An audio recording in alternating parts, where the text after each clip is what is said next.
permasalahan di sekolah terkait dengan cabang sekolah. Nah, mungkin Pipi bisa menjelaskan dan bagaimana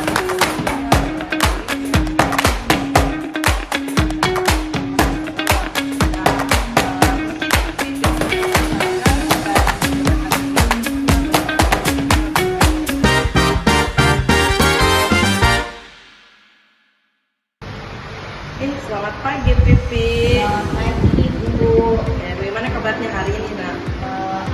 Alhamdulillah Ibu, tapi ada sedikit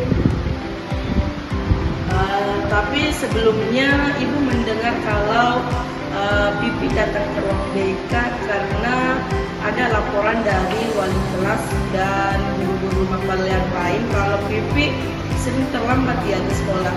Ibu. Oke, di ruang BK ini Ibu tidak mau menghakimi Pipi, menyalahkan Pipi, tetapi kita di sini sama-sama mencari solusi untuk merubah perilaku dan pikiran dari Pipi sendiri. Tapi sebelumnya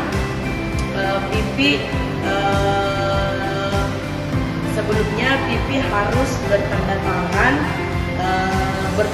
menyepakati apakah Pipi bersedia untuk melakukan konseling pada hari ini. Siap Ibu, sudah bersedia. Oke, ini ada format yang Ibu sudah buat. Mungkin Pipi bisa tanda tangan Di sini ya Bu. ya di situ. Oke Bu. Oke, tapi sebelumnya Ibu mau bertanya, apakah Pipi sudah tahu apa tujuan dari sesi konseling kita pada hari ini? Ibu. Pipi belum tahu ya, jadi mungkin tujuannya di sini Ibu akan menjelaskan bagaimana Pipi bisa memberikan tindakan atau pemikiran lebih rasional agar Pipi tidak melakukan kebiasaan terlambat lagi. Nah, sebelumnya di sini Pipi tidak perlu khawatir dan tidak perlu takut karena di BK itu kita memiliki beberapa asas, terkhususnya asas kerahasiaan, di mana apa yang Pipi ceritakan hari ini tidak akan melebar luas di luar. Cuman Ibu yang tahu apa masalah yang Pipi ceritakan hari ini. Jadi sebelumnya apakah Pipi sudah percaya mau menceritakan apa masalah Pipi yang sebenarnya? Ibu sudah.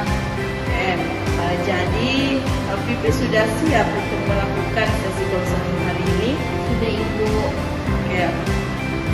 Jadi sebelumnya Ibu mau bertanya, bisakah Pipi menceritakan apa yang membuat Pipi datang ke sesi konseling ini ke ruangan ini?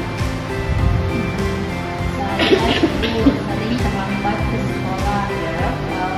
Kadang 2 atau kadang 3 dalam seminggu Ibu.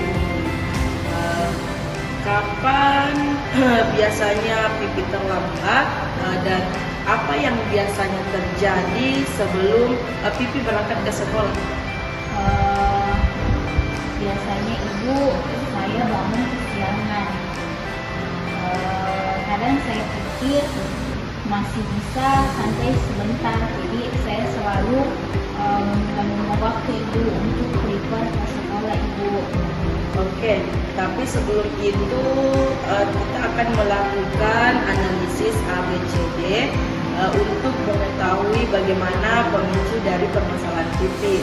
Mungkin Ibu akan berikan bagaimana lembar ABC itu. Silakan Pipi isi.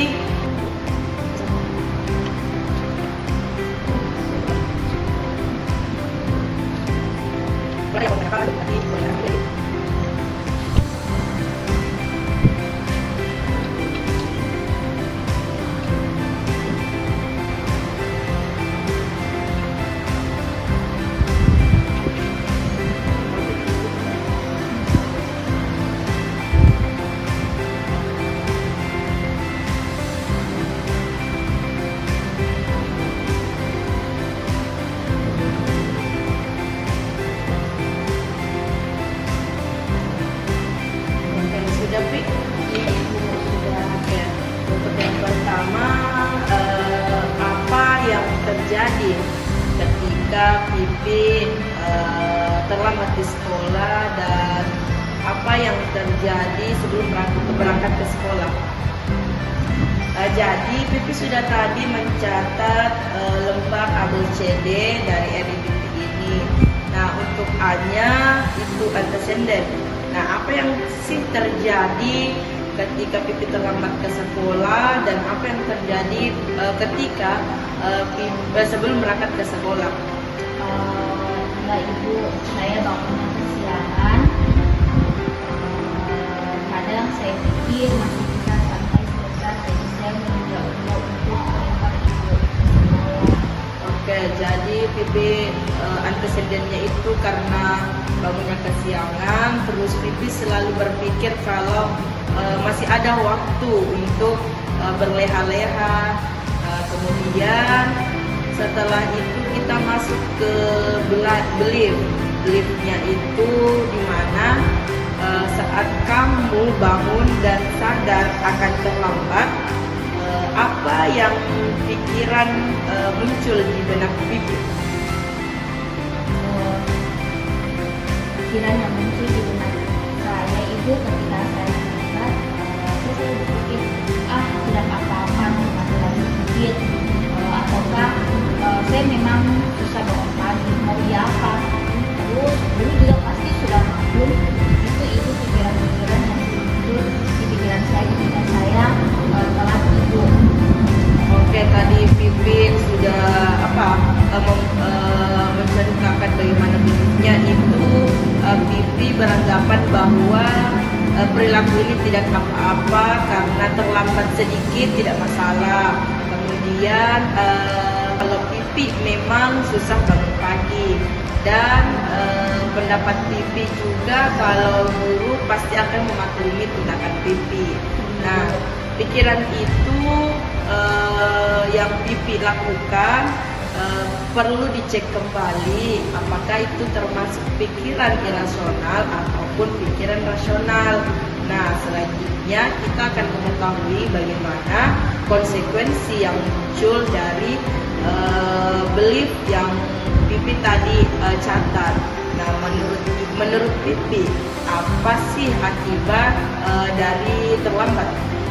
Ya Bu, akibat dari terlambat saya pasti pikirkan, saya pasti ngarahin dulu, pasti yang kedua itu saya pasti ketinggalan pelajaran, dan yang ketiga itu saya malu kalau masuk kelas terlambat, dan yang keempat itu pasti reputasi saya jelek di sekolah Bu. Ya, tadi sudah Pipi jelaskan terkait konsekuensinya, ada beberapa. Yang pertama itu Pipi dimarahi sama guru. Kemudian yang kedua, Pipi ketinggalan mata pelajaran. Yang ketiga, Pipi malu untuk masuk ke kelas karena terlambat. Dan yang terakhir, Pipi tadi bilang bahwa reputasi Pipi di kelas akan lebih jelek dan turun. Nah, jadi sebenarnya perilaku terlambat ini membawa banyak sekali konsekuensi negatif bagi Pipi sendiri. Nah, sekarang Pipi sudah menjelaskan dari A, B, C, D, E terkait perilaku terlambat Pipi. Mungkin selanjutnya Pipi bisa melengkapi A, B, C, D, E-nya dari perilaku yang Pipi lakukan, perilaku terlambatnya.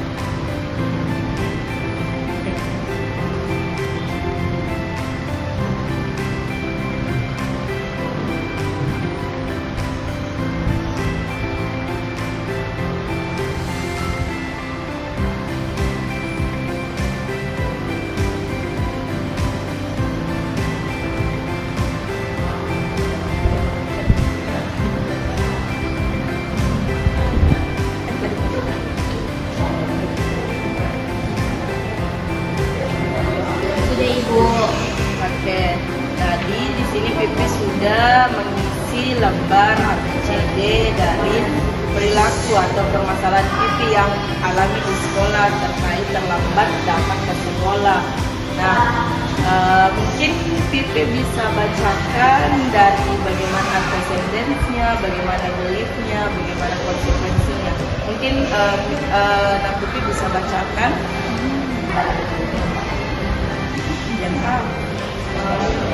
Baik Ibu, aktiviti event atau peristiwa yang dilakukan dan berangkat sekolah. Sedangkan beliefnya itu pikiran dan kondisinya itu Ibu, pikiran tidak benar-benar itu Ibu, saya memang tidak bisa bangun pagi, tidak masalah, saya angkat pikiran kalau bisa.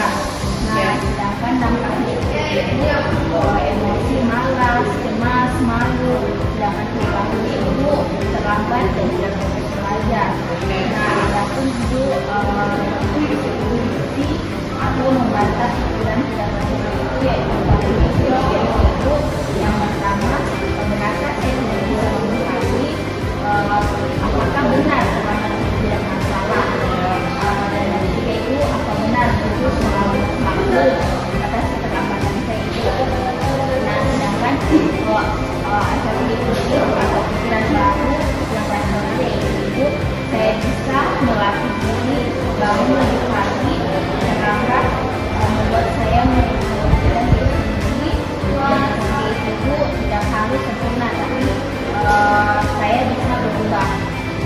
Oke, di sini Ibu mau memperjelas lagi bagaimana perasaan saat Pipi membaca pada bagian efektif beliefnya. Mungkin bisa diulang lagi, Nak? Perasaan saya itu Ibu, saya lebih optimis dan lebih masuk akal Ibu.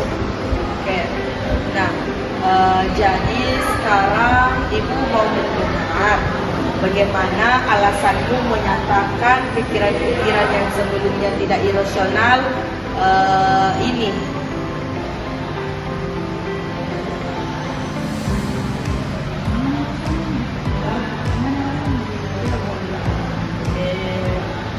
Mana Mi? Saya tidak bisa melakukan. Ulang. Waktu ChatGPT. Oke, tadi sudah dijelaskan, Pipi jelaskan terkait efektif beliefnya. Jadi Ibu mau mendengar bagaimana alasan Pipi terkait pikiran-pikiran yang sebelumnya tidak irasional. Bagaimana alasan Pipi? Saya bisa melatih diri bangun pagi, terlambat membuat saya memberikan diri sendiri. Itu tidak harus sempurna, tapi saya bisa berubah. Jadi di sini kita dapat bisa melihat dari sisi logisnya. Apakah ada siswa lain di kelas Pipi yang bisa ataupun yang rajin bangun pagi? Oke, ada. Nah, berarti sebenarnya bukan hal yang tidak bisa Pipi lakukan, tetapi Pipi butuh pembiasaan sendiri. Setuju? Ya, Ibu, setuju. Oke. Kan tadi pikiran Pipi yang muncul itu kebanyakan irasional. Nah, di sini di sini Ibu memaklumi bagaimana pikiran irasional yang muncul dari Pipi. Jadi pikiran itu memang perlu diganti dan diubah menjadi rasional. Nah, sekarang coba kamu ucapkan 3 keyakinan baru yang lebih sehat. Itu yang pertama itu saya bisa berada di sini. Yang kedua, bangun pagi itu bisa dilatih. Yang ketiga, saya ingin memperbaiki diri agar tidak terlambat lagi. Oke, bagus.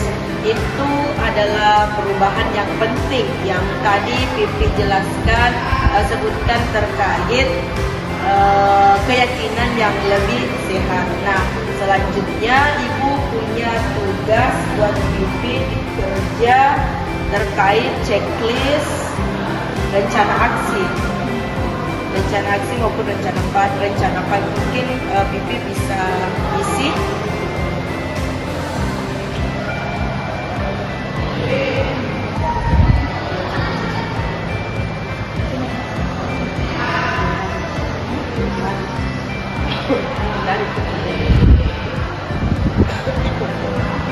Kalau ada yang mau ditanyakan boleh, tidak dimengerti silahkan ditanyakan.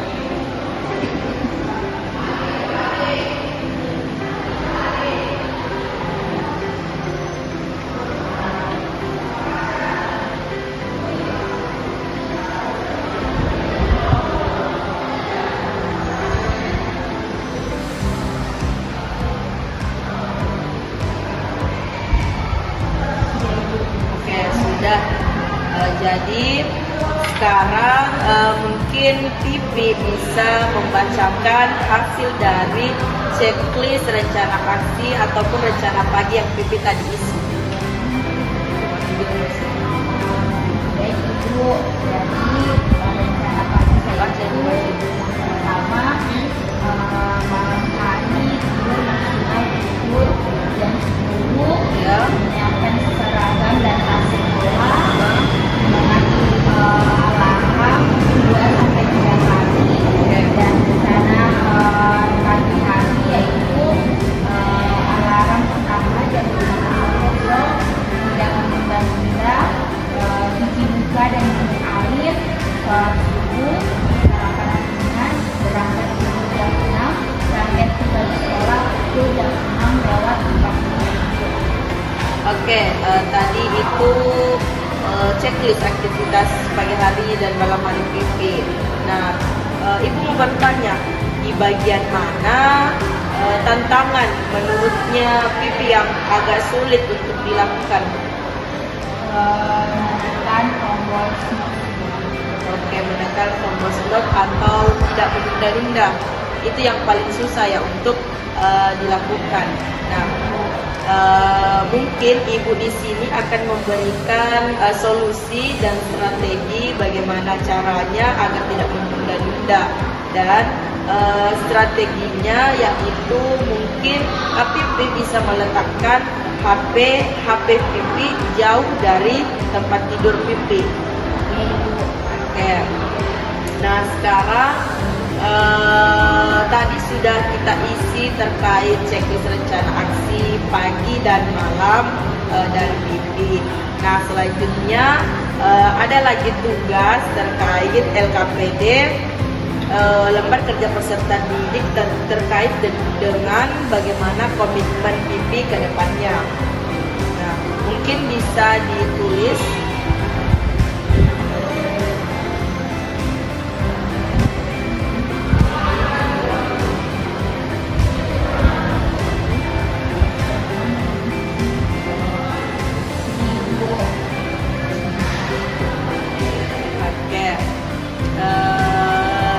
Yang saya lihat di sini LKPD Pipi, bagaimana pikiran negatif yang Pipi alami terkait terlambat ke sana, apa yang perilaku muncul pada saat LKPD ini kalau Pipi memang suka terlambat datang ke sekolah. Kemudian cara Pipi menangani seminggu ini untuk mengubah perilaku, yaitu mengikuti checklist rencana aksi yang Pipi tadi catat, kemudian tidur dengan teratur, tidak menunda-nunda alarm saat berbunyi, kemudian datang lebih awal ke sekolah. Nah, untuk indikator keberhasilan Pipi yang Pipi tulis, di mana tidak terlambat minimal sampai 5-6 hari. Kemudian datang ke sekolah sebelum bel masuk dan tidak ada lagi teguran dari guru mapel maupun guru kelas dari Pipi. Nah, bagaimana motivasi Pipi yang Pipi tulis di sini, bahwa Pipi itu mampu berubah karena Pipi bertanggung jawab atas diri Pipi sendiri. Nah, jadi Pipi belum bertanda tangan, jadi untuk lembar LKPPD-nya silakan ditandatangani untuk bukti perubahan yang akan Pipi lakukan ke depannya. Jadi setelah melihat checklist rencana aksi dan LKPD yang Pipi isi tadi, Ibu bangga karena kamu bisa melihat sejauh mana kenyataan dan niat kamu untuk berubah. Ingat, perubahan itu adalah sebuah proses dan bukan hasil instan. Yang instan jadi perlu waktu untuk merubah perilaku Pipi. Nah, kamu sudah memulai beberapa langkah untuk merubah perilaku terlambat tadi. Nah, untuk pertemuan kita hari ini cukup produktif dan mungkin minggu depan kita akan evaluasi kembali bagaimana Pipi melaksanakan checklist aktivitas Pipi, LKPD yang sudah diisi maupun lembar ABCD Pipi. Semoga kedepannya tetap ada perubahan dan terima kasih sudah berpartisipasi dalam sesi konseling ini. Nah, Ibu berharap Ibu akan memperhatikan dan mengecek 2 minggu ke depan apakah perilaku terlambat ini dapat menurun ataupun hanya begitu saja. Jadi ada tahap evaluasi yang Ibu lakukan.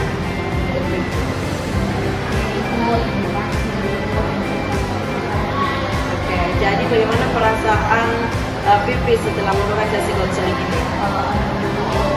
Saya ada sedikit lega karena itu mau membantu permasalahan yang saya alami. Dan apa harapan Pipi ke depannya?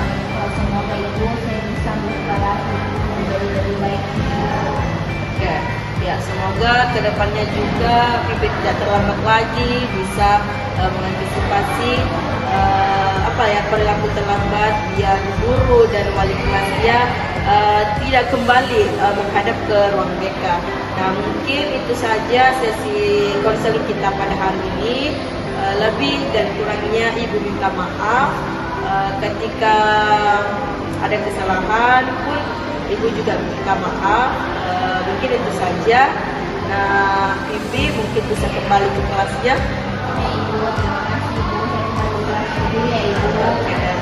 Assalamualaikum.